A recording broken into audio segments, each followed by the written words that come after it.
তো বন্ধুরা কেমন আছো তোমরা সবাই? আশা করি ভালো আছো আর ভালো থেকো। তো বন্ধুরা একটা নতুন ব্লগে তোমাদের সুস্বাগতম।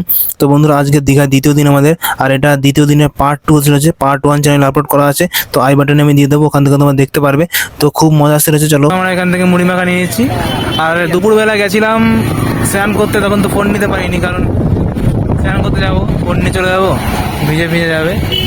এখান থেকে বিকালে একটু বাড়ি করে গেছিলাম, 4টে থেকে বাড়ি গেছিলাম, মানে রুমে গেছিলাম। পরে গিয়ে স্নান ফ্যান করে রেস্ট ফ্রেস্ট নিয়ে এখন বেরোলাম। এখন মুড়ি মাখা নিচ্ছে এখান থেকে,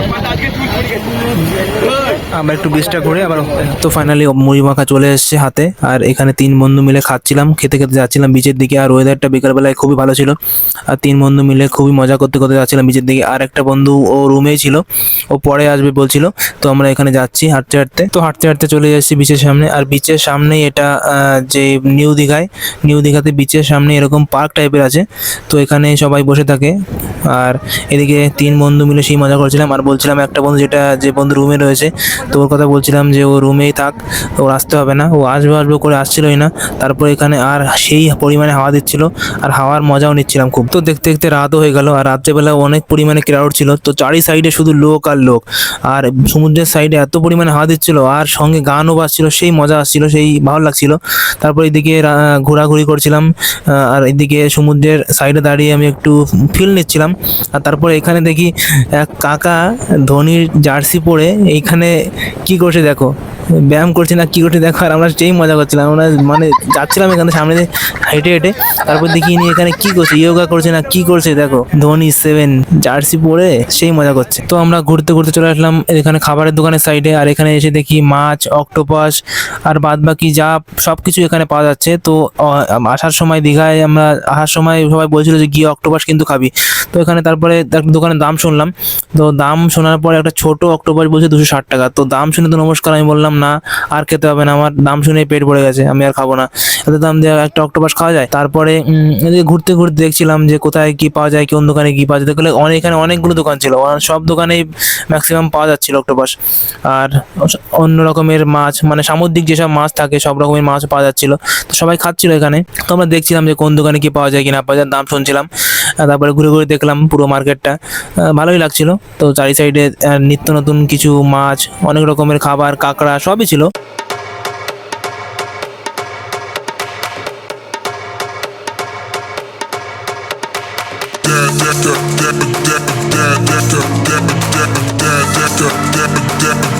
তারপরে আমরা খাবারের দোকানের সাইডের থেকে অন্য সাইডে চলে গেলাম। তো এই সাইডে যে মার্কেটটা ছিল, সেই মার্কেটটায় তোমরা সব দেখতে পারবে। এখানে দেখতে পারছো, এখানে শঙ্খ রয়েছে, তারপরে ঝুমকো ছিল, তারপরে ফুল বলতে প্লাস্টিকের ফুলের যেই চুড়ি খোপায় দেয় সেইগুলো ছিল, আর ঠাকুরের ফটো ছিল, ঠাকুরের মূর্তি ছিল। এই দেখতে পারছো সব কিছু কী কী রয়েছে কি না রয়েছে। তোমরা দীঘা যারা গেছো তোমরা দেখতে পারবে, জানো তোমরা কী কী থাকে এইসব মার্কেটে কি না থাকে।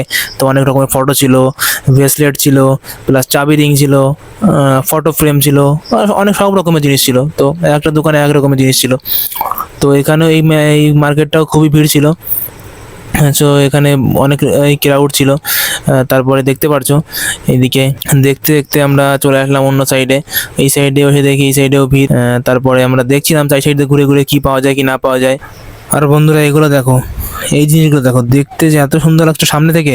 তো সামনে দেখতে হবে, দীঘায় গেলে তোমরা দেখো দেখতেই পারবে, তো সবসময় থাকেই অল টাইম। তো এইখানে দেখো, মানে সেই জিনিস ছিল, আর দামও মোটামুটি ভালোই ছিল, এমন না যে কম দাম, ভালো দামই ছিল। তারপরে দেখতে দেখতে দেখছিলাম সব দোকানটাই দেখছিলাম যে কি কি পাওয়া যায় কি না পাওয়া যায়। তো সাইড দিয়ে যাচ্ছিলাম, তারপর যেতে যেতে দেখি এখানে একটা ঝামেলা বেঁধে গেছে। তো কি নিয়ে ঝামেলা বেঁধেছিল ঠিক বুঝতে পারিনি, কিন্তু এই মহিলা চেল্লামেল্লি করেছিল খুব পরিমাণে এই ছেলেদের উপর।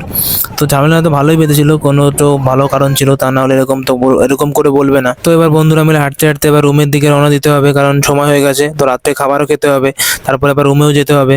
তো এদিকে আমরা রুমের দিকে রওনা দিয়েছি। এদিকে যে যাচ্ছিলাম, সবাই এবার রাত অনেকই হয়ে গেছিলো, সবাই বাড়ির রুমের দিকে যাচ্ছিল। তো আমরা হাঁটা দিলাম। তারপর যেতে যেতে এখানে ভিড় আস্তে আস্তে কমছিল। আর এদিকে যেতে যেতে দেখি এখানে সেই মটকা মালাই ছোটোবেলায় খেতাম, যেই হঠাৎ করে দেখলাম। তো হঠাৎ করে দেখার পরে বললাম চল, অনেক দিন তো খাই না, সেই ছোটোবেলায় খেয়েছি। তো তারপরে বন্ধুদের বললাম, 10 টাকা করে নিচ্ছিল।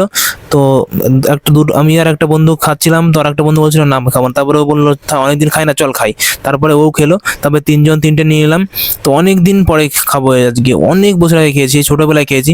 তারপরে আবার হঠাৎ করে সামনে আসলো, তো তারপরে বললাম চল অনেকদিন খাই না, চল এবার খাই। তো তারপরে নিয়ে এলাম তিন বন্ধু তিনটে, এইদিকে আমারটা খেয়ে নিয়েছিলাম। তারপরে আবার বললাম চল তিন বন্ধু যেহেতু তিনটে নিয়েছি, স্মৃতি হিসাবে তিনজন আবার সামনাসামনি রাখ তিনটে, তারপরে আবার একটু ক্লিপ নিয়ে নিই। তো আমারটা দেখো অর্ধেক সাইড থেকে, অর্ধেক তো না, সাইড থেকে খাওয়া আছে। তো এখানে খাচ্ছিলাম, মজা করতে করতে যাচ্ছিলাম। তারপর সাইডে দেখি এরকম ঝুড়ি টাইপের বিক্রি হচ্ছিল। তো ফুল টু রাখতে পারবে, অন্য কিছু রাখতে পারবে, ভালো লাগবে দেখতে। তো এটার দাম বলছিল 150 টাকা না 200 টাকা মতন বলছিল। তারপরে এখানে চলে এসেছি আমরা রুমের সামনে, মানে হোটেলের সামনে। তো এই হোটেলেই আমরা খাওয়া দাওয়া করি, আর এই হোটেলেই থাকি। আর সাইডেই হোটেল, আমাদের থাকার হোটেল আর খাবার হোটেল একদম সামনাসামনি। তো রুমে চলে গেলাম, ওই যে বন্ধুটা রুমে ছিল সেই বন্ধুকে ডাকতে। তো ডাকার পরে এবার চলে যাচ্ছি বন্ধুরা মিলে। তো এই বন্ধুরাই রুমে ছিল, তো এবার সবাই মিলে চলে আসছি। তো আমাদের সামনে খাবার হোটেল, আর এই হোটেলে একবার সবজি ভাত 70 টাকা। তো একবার তোমরা যেটা নিয়ে নেবে সবজি ভাত, তারপরে তোমরা যত খেতে পারো, ভাত মানে ভাত যা দেয় সবজি ভাতের সঙ্গে তোমরা সব নিতে পারবে। একবার শুধু প্লেট নিয়ে নেবে সবজি ভাতে 70 টাকা করে। তো তারপর তোমাদের পেট ভরে খেতে পারবে, কোনো আর টাকা লাগবে না। তো এই হোটেলে আমরা খেতাম প্রতিদিন, আর সবজি ভাতই খেতাম বেশিরভাগ আমরা, কারণ ভালো লাগতো, সবজি ভাতও ভালো। তারপরে এখানে বসে রয়েছি আর খাবার অর্ডার দিয়েছিলাম, আসছে। তো এখানে আমাদের খাবার দিয়ে দিচ্ছে। চার বন্ধু বসে পড়লাম রাত্রেবেলা, জুটিয়ে খেয়ে। এখানে একদম সামনেই আবার আমাদের রুম রয়েছে, কোনো ব্যাপার না, অত হাঁটাহাঁটি করা লাগবে না, একদম সবার রুমের সামনেই হোটেল। এখান থেকে খাই, আবার আমরা ছট করে চলে যাই রুমে, কোনো ব্যাপারই না। তো এখানে খাওয়া দাওয়া করছি। তো আমাদের খাওয়া দাওয়া শেষের দিকে, তারপরে খাওয়া দাওয়া হয়ে গেল, টাকা দিয়ে বেরিয়ে পড়লাম হোটেল থেকে বেরিয়ে বললাম চল একটু সামনে থেকে হেঁটে আসি। আর তোমাদের তো বললাম যে আমাদের খাবার হোটেলের সামনে থাকার হোটেল। তো এটা খাবার হোটেল, আর এটা যে এই হোটেলে আমরা থাকি সুভাষিনী গেস্ট ইন। তোমরা তো জানো, আগের ব্লগ যারা দেখেছো তারা জানো আমরা এই হোটেলে ছিলাম। তো যারা দেখোনি ব্লগ এখনও, তো চ্যানেলে গিয়ে দেখে নাও, আরও প্রথম থেকে ব্লগ আছে। তো এদিকে হাঁটতে হাঁটতে যাচ্ছিলাম সামনের দিকে, আর সামনে গিয়ে একটা বসার জায়গা ছিল। তো ওখানে আমরা খাবার টাবার হয়ে গেলে পরে ওখানে গিয়ে বসতাম। আর তারপরে বসার সঙ্গে সঙ্গেই সামনে দেখি আমার ড্রিম বাইক, যেটা হঠাৎ করে মনে বসে রয়েছিলাম আমি, হঠাৎ করে সামনে চলে আসলো। তো স্বপ্ন তো পূরণ করতেই হবে, একদিন আমার কাছেই থাকবে এটা। তার জন্য চেষ্টা চালিয়ে যাচ্ছি, কষ্ট করছি, দেখি কবে স্বপ্ন পূরণ হয়। এদিকে হোটেলে চলে আসলাম। তো আরও ব্লগ দেখার জন্য চ্যানেলটা সাবস্ক্রাইব করে রাখো।